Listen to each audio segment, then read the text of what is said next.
Basahin ko muna to. Yan. Ito interview ito ni Christian Esguerra. Sabi niya, kapag lumabas na yung warrant of arrest, baka para kay Bato, probably andun ako sa tabi niya. O di ba kasi, sabi natin ni Senator Bato, Trillanes, sumama ka pa. Ikaw magposa sa akin. Di ba?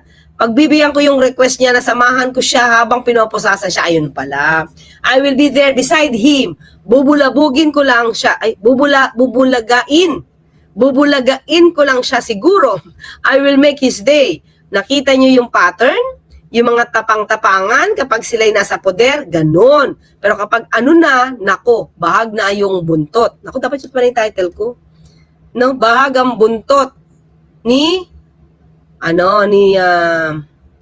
Senator Trillanes. Ay, according to Senator Trillanes, bahag ang buntot ni Senator Bato ayon kay Senator Trillanes. Pakinggan natin. Pera muna po, sir, ng video. Ilang minuto po? Sandali lang naman. Bilisan na lang natin. Kasi meron pa ako meron pa akong ibang video na report niya. Okay? Using that as a premise, bakit natatakot si Bato? Bakit siya nagtatago? Napapraning siya Napapraning siya, di ba? Nasa kanya yan, he's missing out on so many things dyan sa Senado, di ba? Baka naman wala talagang warrant. Kahit siguro magtanong-tanong sa mga taga-PNP, baka wala pang warrant, di ba? Yan naman mahirap. Pag si Senator Trillanes salita, di mo alam kung may warrant o wala Di ba? Ganun na lang, mag-file lang siya ng TRO, insist niya yung extradition instead of surrender. Yun. Pero yan po, kung sakaling nandiyan na talaga yung warrant, kung merong warrant, gagawin ko siya hypothetical.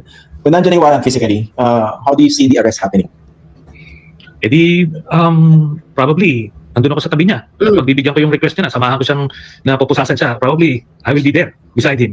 So, gano'n na lang yun. Bubulagain ko na lang siya siguro. But, I think, seriously, Sinbahay ka, Senator. Sinbahay ka. I will make his day, di ba? I will make his day. I will make his day. Hindi kasi parang out of character for him to face this. Parang ang tendency nila, nakita mo yung mga matatapang na mamamatay tao, di ba? Sila, o kita mo yung pattern, si Bantag, pasiga-siga, di ba? Mamamatay tao, pero may warrant, tago. Si Leonardo, ganun din. Siya, notorious sa pagpapatay ng mga tao. Pagka warrant, tago. Ito rin, si Bantag. So, hindi kasama ni Garma si Leonardo. Nagtatago siya. Based sa kanyang statement. Okay. Alam mo, ito nakikita ko kapag si Sara ang naging presidente, tingin ko lahat yan lalabas, no? No? Tingin ko lahat ito, kung may kaso man, acquitted to.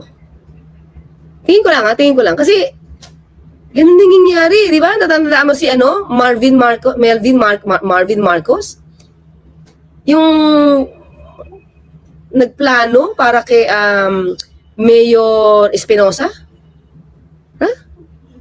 Acquitted lahat sila. Nakita niyo yung pattern? Yung mga tapang-tapangan, pagka sila nasa poder, ganun. Pero pagka naku, bahag na yung buntot. Agong. Di ba? I just have to say it, as timbang troll si Senator Trillanes, straight face, pero nang-troll Kung ako si Bato, kakabahan ako Yun lang, di ba mga kakaliw? Anyway, meron siyang bagong news. So nakita natin, okay, tanggalin. Thank you po, Sir Christian. Thank you. Pinakita lang natin, di ba, na kung nandiyan na yung warrant, ako, tingin ko naman, di naman niya gagawin yun, di ba? Ang uurot pa ba siya dyan? Hindi naman. Okay? So, mga clear, mukhang hindi lang si Senator Bato ang magiging target next year ng ICC. Ha? Meron siyang bagong info at pakinggan natin, mga clear, kung sino yung mga tao na maaari pang ma-issuehan ng warrant of arrest. Sonny Trillanes. Sen, magandang hapon po. Tony Enrica po ito. Hapon po sa inyo, Sanang Tony at kay Miss Rita. Hi, Senator. Thank you po again. At tama-tama, meron po kayong pinost sa, ano oras ba yun? Kanina, 9 hours ago. 9 hours na 9 sa hours. Facebook. Meron po kayong mga tinukay na mga pangalan, mga apelyido lamang na makaraw ay susunod na nasangkot sa ICC. Sa inyo po bang panig, masasabi niyo po bang kumpirmado sigurado ang impormasyong natanggap niyo patungkol dito, Sentry? Let's just say na kumpiyansa po tayo dun sa bibigay ng impormasyon sa atin na privy doon sa mga nangyayari tungkol sa mga kaso na yan. Opo. Sila rin naman yung mga pinagkukunan ko ng mga impormasyon na dati kong sinasabi na nasa katuparan na. Opo. Kaya I don't have any reason to doubt. question, to doubt yung ano na yan. And kung sila po ay susunod na nga po tiyak, mabilisan po ba ay this year or next year po mangyayari po ito? next year pa po mangyayari yan. Mhm. Pero kasi ang bilis na po ng pasok ng impormasyon kasi Yes. very aggressive yung mga investigador po ng ICC.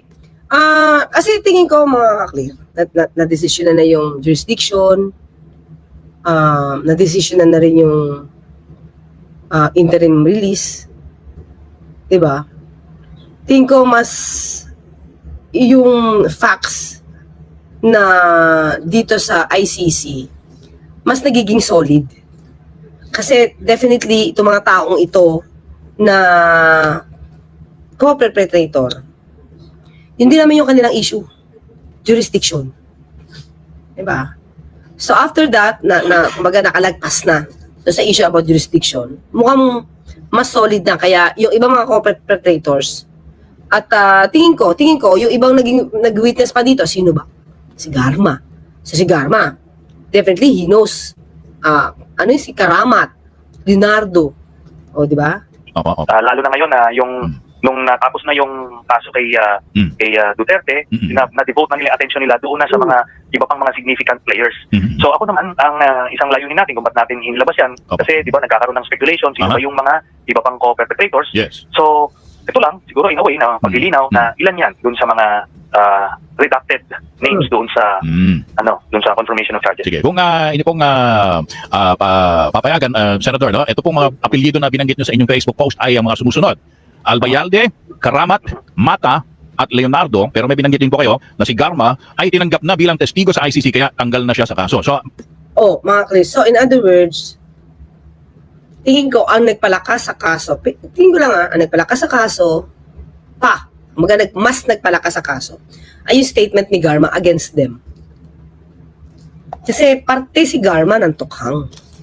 Parte si Garma ng pag-e-execute. Diba? Hindi niya nabanggit yung Bongo. Pero nabanggit yung Bongo si Attorney Conti. Diba? Sino pa kaya ang meron pa kaya susunod mga ka-clear? Meron pa kaya susunod na sa mga pag-iimbestiga na umami na parte ng tokhang at pinabayaan? Diba? Pinabayaan na magpatokhang-tokhang nang hindi man lang walang pagdidemanda. Napabayaan, pinabayaan nila. Yung mga head dyan. Nagmi-meeting pa ang mga generals. Mini-meeting pa niya yung mga generals. Diba? Dapat maimbestigahan din yun, I think. Kasi marami silang alam eh. Yung mga nagmi-meeting, ano bang tawag doon? Command conference. Diba? Command conference yung ginagawa nila. So dapat hindi dapat maimbestigahan din yung kung anong partisipasyon ang nangyari doon. 'Di ba? Hindi, may mga pag-amin sila Agent Kepweng. 'Di ba? Pero ba't hindi nahinto? Hindi nahinto. So yun, malabas mga clear Albayalde. Nasaan kaya si Albayalde? Karamat. Sino pa isa? Mata. Leonardo. mga apelyido lang naman po yung mga binanggit nyo, pero ito po ba ay masasabing tiyak na yung mga dating opisyal ng PNP? Yes. Yeah. Lahat po yan, mga retired or active members of the PNP. Ako naman, yan hindi naman automatic na may issuean sila ng warrant kaagad. Okay. In fact, May investigation? hindi naman sila yung pinakang principal na mga players dito. Meron silang opportunity na patanggal dyan sa kaso na yan By turning witness, no? Parang si Garma? Oo. Kasi ganun ang ginawa ni Garma. Co-principal siya. So, nag-cooperate siya, edi tanggal na siya doon sa kaso. Ganun lang magpunta. Anong balita niyo pong huli doon kay Garma, Senator? Kasi di ho ba ang unang sinabi ay pinayagan siyang lumabas ng bansa para makipag-usap sa mga opisyal ng ICC sa Kuala Lumpur, pero sa ngayon, hindi na ho bumalik. Tama ho ba? Hindi naman ho talagang nababalik. Kasi yung mga testigo ho, nasa labas. Kung sa ICC, kailangan silang nasa labas. Kasi kung nandito si Garma, Delikado siya. kulong siya kasi may kaso siya Opo. Oo. Siya ay nasa labas, nasa kamay na siya ng mga ICC. Kaya natanggap na po siya. I see. Kung rin po nila Las Cañas, silang Matubato, nasa labas Hindi na bumalik. Marami pa pong, hindi talaga sila babalik kasi kailangan nasa kustodiya sila. No? ICC. Saka delikado buhay nila dito mga ka-clear. Diba? ICC. Opo, when we Para say, makapagtestigo sila. opo, Senator, when we say nasa kustodiya ng ICC, Nasa pangangalaga. oo, nasa pangangalaga na sila, may surrender themselves na. Sa dahig din po ba ito? Not necessarily. Not necessarily, basta ang importante po ay, they have control of their their persons para pagka kailangan nilang humarap sa trial ay ready, available sila. So parang Saka hindi pwedeng sabihin kung yung whereabouts yung mga, sila yung mga key witnesses na pwedeng magsalita. Di ba? Laban na. Kasi ang dami mga police na involved eh. O, so hindi pwedeng sabihin kung saan yung, di ba? Kung saan sila nag-stay. Delikado yun, diliipot, di ba? Roman Sarap, yun. Sylvia Torres, mukhang kinakatakot ni Bato yung magbayad ng 150. Naku, ay, mga kakli, kasi ganito.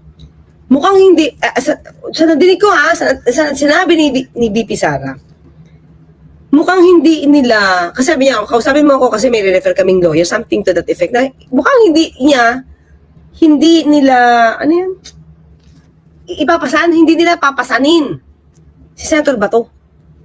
Kaya siguro, pero di ba mga ka-clear, meron naman na free counsel na ipoprovide ng ICC, may certain amount. Ang problema kasi mga ka-clear, kapag ikaw ay nag-avail ng pre-legal, titignan yung ari-arian mo. Kaya mo ba? O di mabubunyag yung ari-arian ni Senator Bato? Kapag nag-avail siya ng free legal. So, ito ba yung, that's why ito yung, hindi sila nag-avail ng free legal, no? Sila, BP Sara? Yun. O, sige, tuloy. naka-safe house, witness protection, ganun po? Yan, para Okay, sige po. Opo. So, yan kasi nagkaroon ng confusion dahil tumakas daw, hindi Si Garma, hindi tumakas. hindi tumakas si Garma, in Sa fact, halip. kaya nga siya lumabas mismo para maging testigo siya.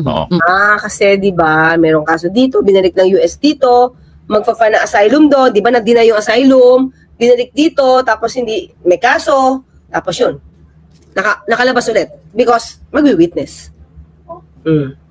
ICC. Opo. Yung mga binigay po ninyo na pangalan sa Facebook, Senator, hindi po ba ito magiging parang preemptive move para for them to, hindi natin alam, magtago, umalis, o hindi natin alam kung anong pwedeng mangyari? Parang yung isang senador, ganun ba? Hindi na sumisipot? Pero hindi ko na masyadong ino-obvious yun.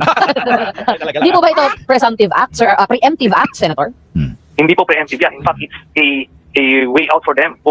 Kasi kung hindi na-announce yung pangalan, pag umabot yung investigasyon sa issuance ng warrant, bubulagain na lang sila ng warrant. Pero So, in other words, mga kakli, ang lumalabas dito, para bang, if you know something, di ba, kayo ay nakukonsider naman na co-perpetrators.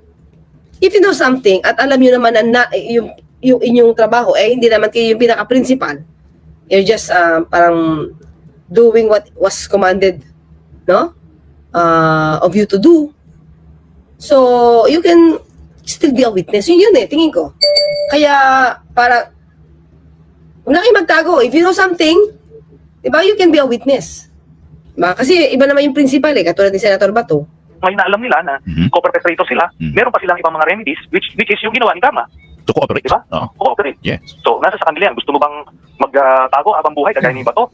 Or, mag-cooperate ka at maging malaya ka, kagaya ni Garma? At ito po yan, hindi lang yan. Yeah. Ang tanong dito kasi, tatanungin nila sa sarili nila, is this the right thing to do? Ito ba ay tamang gawin na mag-cooperate sa ICC? Yeah. Sa akin, maliwanag ko ang sagot dyan. Oo, kasi ito na, alam naman nilang mali yung ginawa nilang crimes against humanity, magpapatay ng mga mga suspected. Suspected lang yan, drug addicts. So, ito na yung kanilang redemption. Yes. So, gano'n lang naman yun, di ba? Kita nyo yung ginawa ko dito sa flood control scandal. Di ba yan sila? Henry Alcantara. Nagbabalik na ng mga assets. Nagnakaw sila, pero ngayon, sinasabi na nila yung nagko-cooperate sila, yan na yung panimula ng kanilang road to redemption. Yan din ito. Ganun din po ito para sa mga general na to. Kung sabihin nilang, inutusan lang kami, then sabihin niyo, bakit nyo kailangan pagpapakamartir para sa... So, tingin ko, kung magre-reach out sila kay Senator Trillanes, pwede makipag-cooperate sila kay Senator Trillanes para madala sila doon.